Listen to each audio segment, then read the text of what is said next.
So let me ask you something. Have you ever caught yourself thinking, what if I end up stuck in a job I hate just to get by? So I was speaking at a conference recently, and during one of the sessions, a market analyst dropped a stat that made me think, and the stat was this. 46% of Gen Zers say that they're worried about being stuck in a job that they don't enjoy or a job that they don't find fulfilling. And I thought to myself, well, that sounds familiar because I've been there, but I'm a Gen Xer. So we were raised, well, at least a good percentage of people were raised where they were told to be sensible. So go to uni, get a trade, pick a path, keep your head down and pay your taxes. In other words, get a real job. But we were never really shown how to figure out what actually lights us up. So what ends up happening? You go out, you get the real job, and then you start to feel stuck or you start to feel lost. Then you get a little bit distracted by watching videos of people online living what looks like their best life. And then the comparison starts and you feel like everybody else has discovered the secret to moving forwards while you're just kind of coasting along badly. The truth is, most people don't settle because they lack ambition. They settle because maybe they never learned to build the right mindset. They haven't built up enough confidence, or they haven't developed the skills to communicate what they really want. So let me share a bit of my story with you. So I started out as a carpenter and joiner, and my goal was to run my own business. And by 21 years old, I did. I had my own company. They were ticking along nicely. From the outside, it looked like I had it all figured out.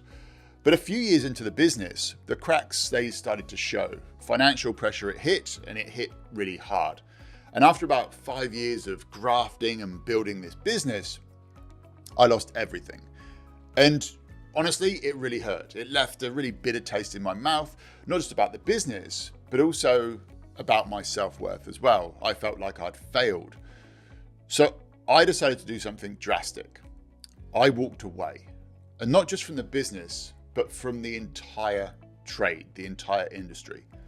And I threw myself into something that I was always passionate about, and that is magic and mentalism.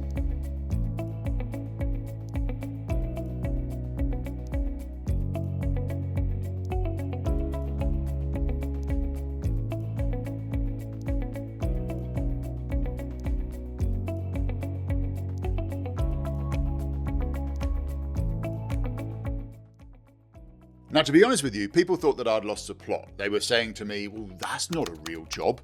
Well, it's a bit risky doing that. Are you sure you know what you're doing? But deep down, I knew that I needed to rebuild myself. And this was not just my career, but my mindset, my levels of confidence, and also my ability to connect with people in a whole new way.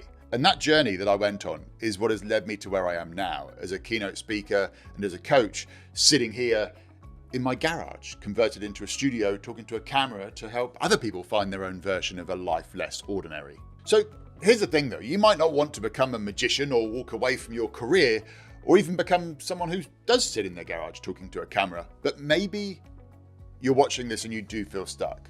Maybe it's that you've lost confidence after a bit of a setback. Maybe you're watching other people live their dream life on Instagram and wondering, when is it your turn? So I want to share with you what I've learnt on my journey. So this is a lot of years condensed down into a very short YouTube video. But the first thing is around mindset, how you see the world and also yourself. So if you don't take control of your mindset, your circumstances, they're going to end up controlling you. So when I lost everything, I could have stayed stuck in the story of failure, but I learned to shift my thinking. Not through toxic positivity, but through real, honest self-awareness. And that's what helped me keep moving forwards, even when I didn't know exactly whereabouts it was that I needed to be healed. Now, the second thing is confidence. Now, I'm not talking about arrogance here. I'm not talking about ego, but just grounded certainty. Most people, they think that confidence is about being loud, and it's not. It's about being able to trust yourself, especially when things or life around you is feeling really uncertain. So working on building the kind of self-belief that doesn't rattle every time life throws a curveball. That's what I mean when I talk about confidence. And then the third thing is communication. Now, this is the skill that opens every single door. So you can have all of the talent in the world, but if you can't communicate clearly with impact, then you're going to stay overlooked. So your ability to express who you are and what you stand for, that is the key to opportunities. That is the key to real connection. So these three pillars, mindset, confidence, and communication, these have become the foundation of everything that I do in my coaching. These are the things that changed my life, and it's something that I now use as a basis to help others live a life less ordinary. If you are ready to stop second guessing yourself and start backing yourself, starting with just one of these core pillars could be that first step. Now, if any part of this video has hit home, if you've ever felt like you were meant for more, but you're not quite sure how to get there, I want you to know this.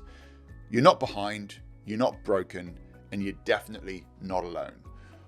Sometimes all it takes is one shift in how you think, one shift in how you show up, or a small shift in how you communicate to completely change the trajectory of your life. If this video has resonated with you, I'd love to hear from you. So drop a comment below. What is the one area where you feel stuck in right now? Or comment below which of the three pillars, mindset, confidence, or communication, do you feel that you need to work on next? And if you did find this really helpful, then give it a like. It does help more people see it, and it might be the message that someone else needs to hear today. But until the next time, remember this. You don't have to settle. You don't have to fit the mold. And you don't need to have it all figured out to take the next step. You just have to start. See you in the next video.